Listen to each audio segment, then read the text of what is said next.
Now, in fourth quarter 2008, the sales mix looked like this.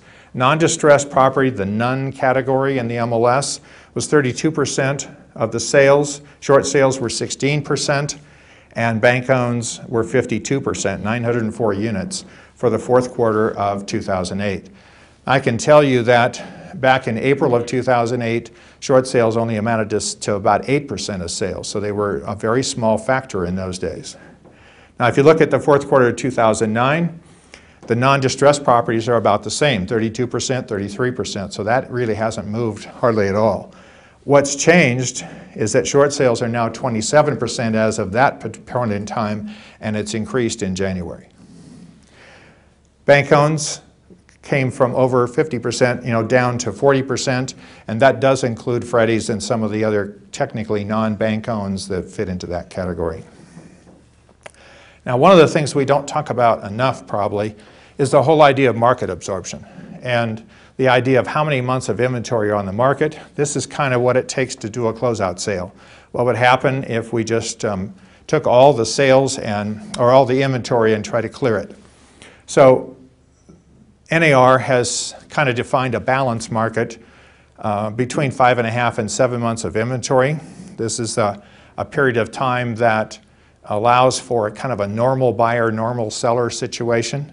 As you can see, we really don't have that very often. During the last 10 years, we've only been in that band of normal, if you want to call it that, for just a few months back in the early 2000 to 2002 range, and then again for only a few months in 2005 and 6 when we were transitioning. So the move from balance to imbalance goes very fast.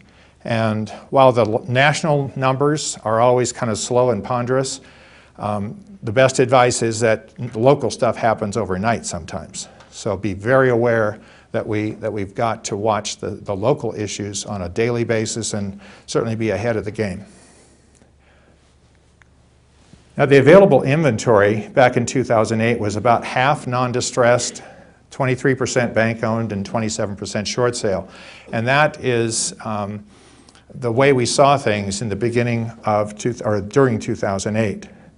Now, what happened to change all that is that in January of 2009, to the end, we saw more and more notice of defaults.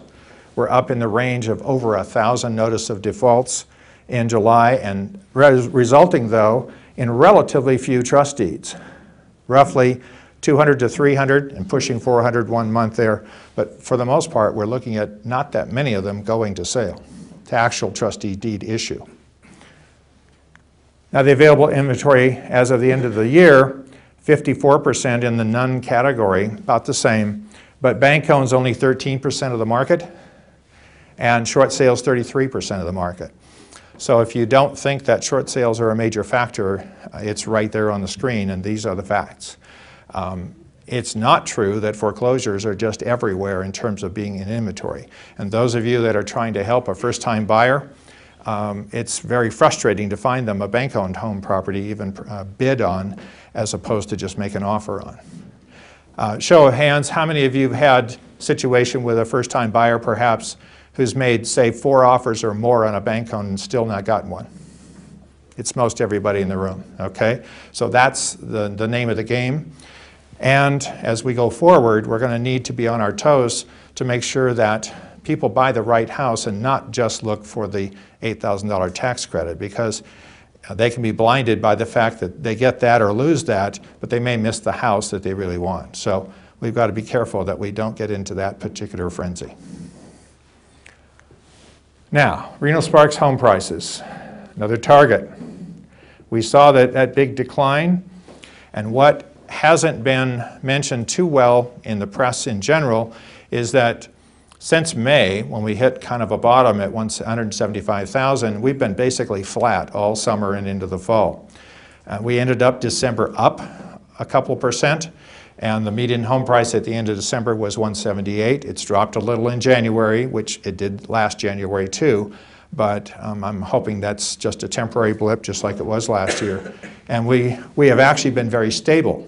So when you hear one of those dragons that prices are falling every month, the most common thing I hear is that prices went down 18% in October. Well, what they really were is 18% lower than they were October of last year, but the price went down last spring. It hadn't gone down at all in October. So we need to filter that and make sure that we're listening to what the words really say.